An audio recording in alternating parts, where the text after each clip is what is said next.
Kind of झाड़ फूक से जो पथरी निकल जाते हैं, 8 घंटे की जो नींद है वो कंप्लीट करनी चाहिए या फिर it's enough to 4 hours 2 hours? और क्या ह्यूमन बॉडी इतना अभी कैपेबल है कि उसको अडॉप्ट कर पाए? इतना भी क्लाइमेट चेंज से मतलब हो सकता है बाहर निकले और तुरंत से एक पेन होता है।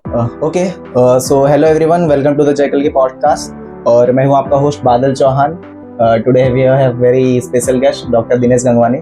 Basically sir is in medical director of the मीनाई multi speciality hospital.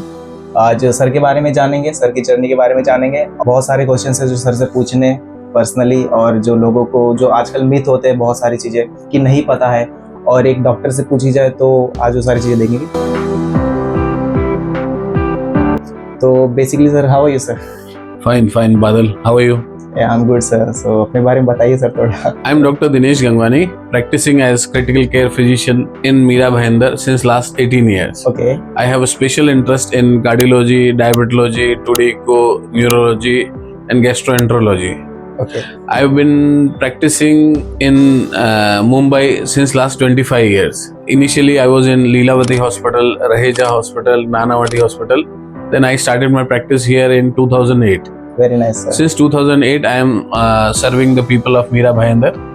Okay. I have recently started this hospital, Minai Multi Speciality Hospital in BP Road, Bhayandar East. Okay, very nice sir. देखिए, ये अस्पताल को successfully 2 साल complete हो चुके हैं। Very nice sir. और यहाँ पर लगभग सभी प्रकार के ट्रीटमेंट अवेलेबल है।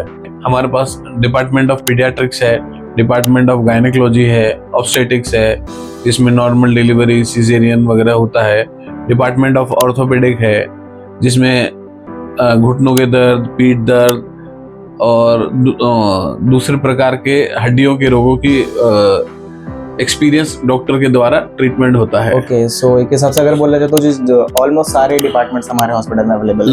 लगभग सब है।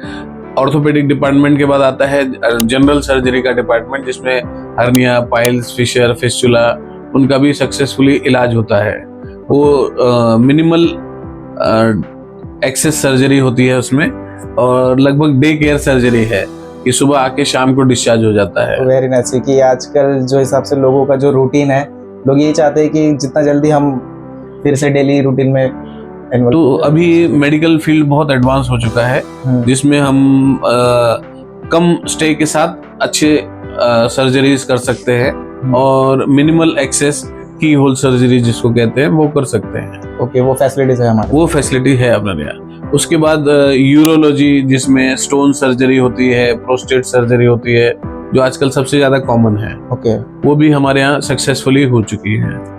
सर मेरा पूछना था कि एक ऐसे सिंपल सा क्वेश्चन था कि जो लोग बोलते हैं कि खाली मेडिसिन से या फिर कुछ ऐसा काइंड ऑफ झाड़ फूक से जो पथरी निकल जाते हैं, क्योंकि आई थिंक मेरे एक रिलेटिव है मेरे, वो आई थिंक राजस्थान गए वो, और वहाँ पे कोई पंडित या बाबा काइंड ऑफ थे, उन्होंने कुछ झाड़ फूक किया और वो उन पथरी उनका बाहर निकल गया या खत्म हो गया। ऐसा कुछ होता है कि sir this is all a myth? सिर्फ मिथ ही है मेरे हिसाब से, क्योंकि उसका कोई एविडेंस नहीं है। Okay. और वो सिर्फ अपना प्रैक्टिस चालू रखने के लिए अंधविश्वास के तरीके से वो फैला रहे हैं और कुछ नहीं है। ऐसा पॉसिबल नहीं है कि आप झाड़ फूक करके या कुछ भी मंत्र पढ़ के पथरी निकाल ले। हमारा साइंस इतना एडवांस हो चुका है जिससे हमको सबूत मिलते हैं कि पेट में पथरी है, वहां गए और वापस आए, ट्रीटमेंट करा के फिर 2 महीने के बाद फिर से सोनोग्राफी किया, फिर पथरी वहीं रहती है तो और उल्टा और बड़ी रहती है। वो मिथ ही है और कुछ नहीं। ओके, बहुत बेसिक सा क्वेश्चन है सर कि लोग सेलिब्रिटीज को आजकल फॉलो करते हैं, बोलते हैं कि मैं नाम नहीं लेना चाहूंगा कि ये सेलिब्रिटी इतने घंटे सोते हैं, ये 4 घंटे सोते हैं, जो हमारे है वो 4 घंटा सोते हैं, उसके बाद जो डे स्टार्ट करते हैं। सो एक ये सर मिथ है या फिर ये फैक्ट है कि हमें 8 घंटे की जो नींद है वो कंप्लीट करनी चाहिए या फिर it's enough to 4 hours 2 hours? और लाइक देखिए, अपने जो बचपन से लेकर बड़ों तक के अलग अलग स्टेजेस होते हैं। Okay. जैसे छोटे बच्चे को नींद कम से कम नहीं तो 12 से 14 घंटे चाहिए छोटे बच्चों को, ताकि उनका दिमाग डेवलप हो सके। Okay. फिर जैसे स्कूल आता है उसमें वो 14 घंटे से घट के 10 या 12 घंटे रह जाती है, 10 घंटे उनको नींद चाहिए। Okay. फिर और आगे आते हुए जैसे यंग एजेस हैं उसमें कम से कम 10 घंटा नींद चाहिए, मिनिमम।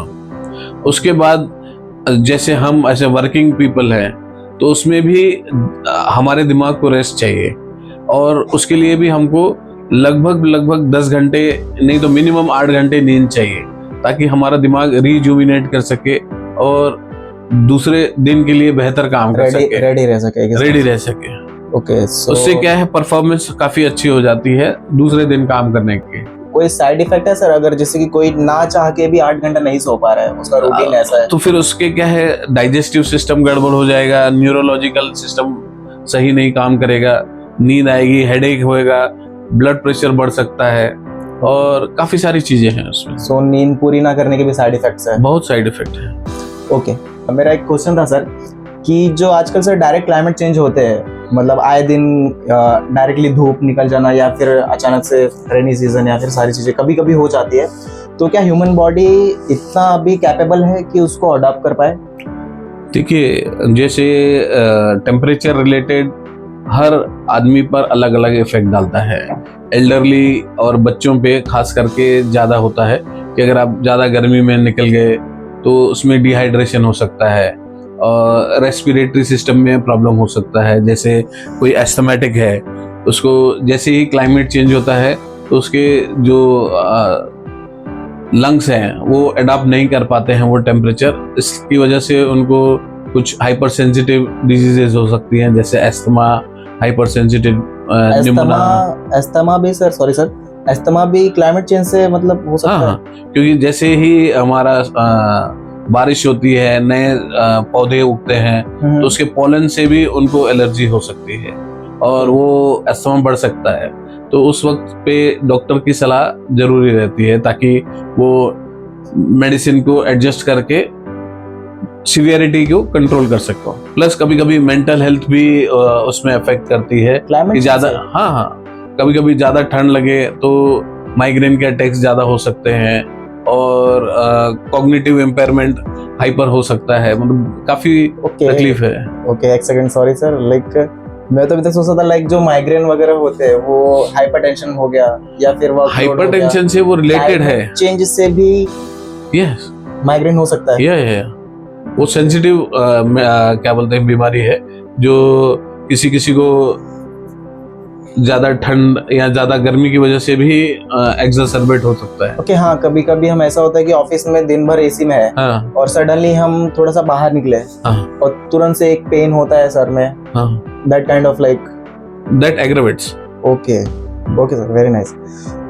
सर मेरा जो क्वेश्चन था सर कि लोग एक्सरसाइज करते हैं, ओके, मॉर्निंग में ही करते हैं सारी चीजें, so most of the people जो एक्सरसाइज वो मॉर्निंग में ही करना प्रेफर करते हैं। सो ये सच में मतलब कुछ इफेक्ट करता है बॉडी को कि मॉर्निंग में एक्सरसाइज करना ज्यादा बेटर होता है, कि किसी को अगर शाम को टाइम मिल रहा है तो वो इवनिंग में भी चीजें कर सकता है? जो एक्सरसाइज है उससे क्या है, अगर मॉर्निंग में हो तो मेंटल क्लियरिटी ज्यादा होती है, क्योंकि अब मॉर्निंग में बॉडी एकदम रेस्ट करके निकलती है। If you exercise in the morning, मतलब जैसे लोग जिम जाते हैं, उससे क्या है, उनके जो एनर्जी लेवल्स होते हैं वो ज्यादा रहते हैं मॉर्निंग में, क्योंकि वो एक्साइट कर देते हैं अपनी बॉडी को, और एक्सरसाइज की वजह से उनको काफी एक्टिवनेस ज्यादा रहता है। ओके, सो इनडायरेक्टली अगर हम मॉर्निंग में एक्सरसाइज कर रहे हैं रेदर देन अगर इवनिंग, तो वो बेनिफिट है। देखिए, अगर मॉर्निंग में एक्सरसाइज करने का मतलब ये होता है कि वो फ्रेश बॉडी के साथ एक्सरसाइज कर रहे हैं, और दिन भर काम करने के बाद एक्सरसाइज करना, यानी फिर वो एक तो बॉडी वैसे ही टायर्ड है, फटीग्ड है, फिर उसके ऊपर एक्सरसाइज करो तो फिर उससे क्या है, ज्यादा ज्यादा नींद आ जाती है। बस जो बेनिफिट है वो मॉर्निंग के ज्यादा है, मतलब as compared to morning, evening is less preferred. मतलब जो लोग बिजी हैं वो किसी भी, मतलब जो जिनको मॉर्निंग, अर्ली मॉर्निंग जॉब पे पहुंचना है, तो कंपनसेट करके इवनिंग में करते हैं कि भाई कुछ एक्टिविटी करना है, बट जो मॉर्निंग एक्सरसाइज से उनका विल पावर और स्ट्रांग होता है, और वर्किंग जो एबिलिटी है और ज्यादा बढ़ जाती है। ओके, सो थोड़ा सा मेडिकल क्वेश्चन की तरफ बढ़ते हैं okay, so I hope guys you are enjoying the video till now. So basically guys ये जो वीडियो था ये 2 पार्ट में हमें डिवाइड करना पड़ा, बिकॉज जो लेंथ थी वीडियो की वो कुछ ज़्यादा ही बड़ी हो गई। जो अभी तक फर्स्ट पार्ट था वो अभी तक आप देख रहे थे, और in future we will upload the second part of this video. In second part जो मोस्टली सारी चीज़ें बातें होंगी उसमें डायबिटीज़ के बारे में होंगी, डायबिटीज़ डिजीज़ के बारे में, जैसे कि ये खाली हेल्थी लोगों को होता है या फिर नॉर्मल लोगों को होता है, या फिर ज़्यादा शुगरी फ्रूट्स खाने की वजह से होता है कि नॉर्मल चीज़ों में भी ये सारी चीज़ें। इन सभी क्वेश्चंस को हमने समराइज किया है उस वाले वीडियो में। So please be continue and I hope you are enjoying the video. Please, if you are enjoying the video, hit the like button and comment down below. Thank you so much.